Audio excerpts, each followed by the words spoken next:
What's up, bro? I hope you're doing well. Today, I want to talk to you about knowledge and the four statuses of knowledge that we can find in the world, basically. So, how does this even work? So, there are four kinds of knowledge, as I already mentioned.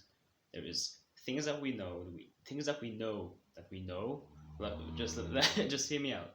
Things that we know, things that we know we don't know, things that we don't know we know, and things that we don't know that we don't know. Might be a little bit confusing at first, but let me explain. To get things kicked off, let's start off with the more easier stuff, which would be things that we know we know. So, what does this mean? Basically, I know that the sun is going to come up. So this is information that you know that you know, okay? So you know that the sun is going to rise. You know that your name is your name. My name is Ush. Your name is I don't really know, but that is the information that we know for certain. It is that way. We are aware of it, we know it exists, and it's objective, it's a fact. Okay? The second type of knowledge is things that we know that we don't know. So for me, that would be something like coding.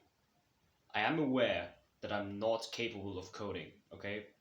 I have tried to learn it, and it's important to remember a lot of these things are learnable. Okay? So I am aware that I do not know how to code.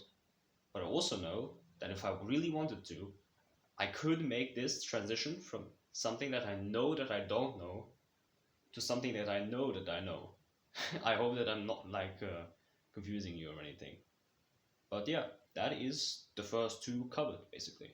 For you, of course, it might be a little different. And if you want to, then go ahead and just stop the video and think about some things that, oh, okay, so I know that I know this, but I also know that I don't know this. Feel free to experiment. It's really up to you. Now, the third thing that applies to knowledge is things that we don't know we know. This is almost always associated with the subconscious.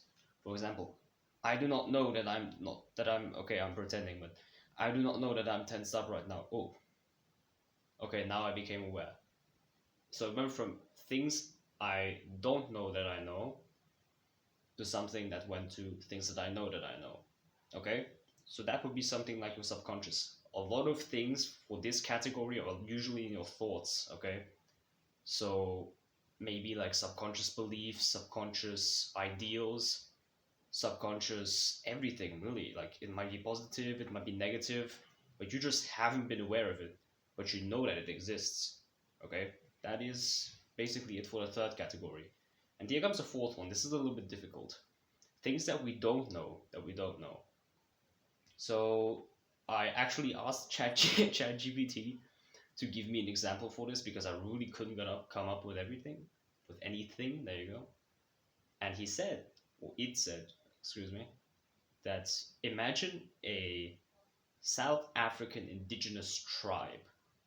You don't know that they exist, and you also don't know for example, what language they speak. If we take the language specifically, you don't know how the language is spoken on the one hand, and on the other, you also don't know that they even exist. So it's something that you can't really even fathom. Okay? Now we kind of just fathom it for ourselves.